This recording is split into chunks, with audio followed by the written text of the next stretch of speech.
In today's video, I'm going to teach you how to use the screen sharing feature in QuickBooks.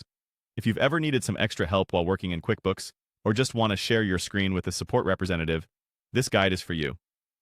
We're going to walk through the steps to share your screen, ensuring that everything goes smoothly and securely. Let's dive right in. First things first, you'll need to ensure you're logged into your QuickBooks account. Just open your web browser and go to the QuickBooks homepage. If you don't have an account yet, you'll want to set one up beforehand, as this feature is only accessible to registered users. Now that you're logged in, and we're on the main dashboard of QuickBooks, let's proceed to the next step.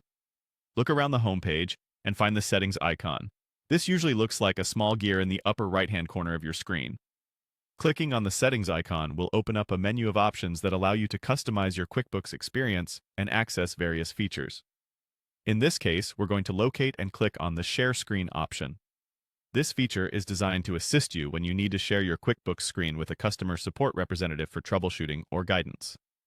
Once you've clicked on Share Screen, you'll see an option that says, Share your screen for QuickBooks account support.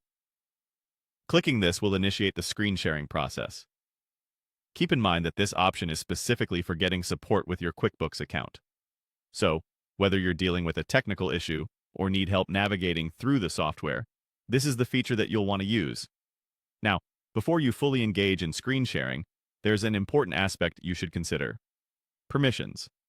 At this point, you'll see the option to learn about screen share permissions.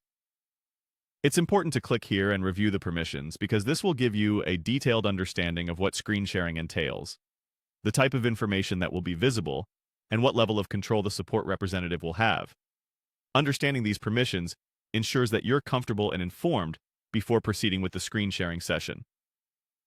With these steps complete, you're now ready to share your screen in QuickBooks whenever you need that extra assistance. By following these guidelines, you can make sure that your session is secure, your concerns are addressed efficiently, and you'll get the most out of your interactions with QuickBooks support. Remember, the ability to share your screen can be a valuable tool in making your experience with QuickBooks as seamless as possible. Thanks for watching, and I hope you found this guide helpful.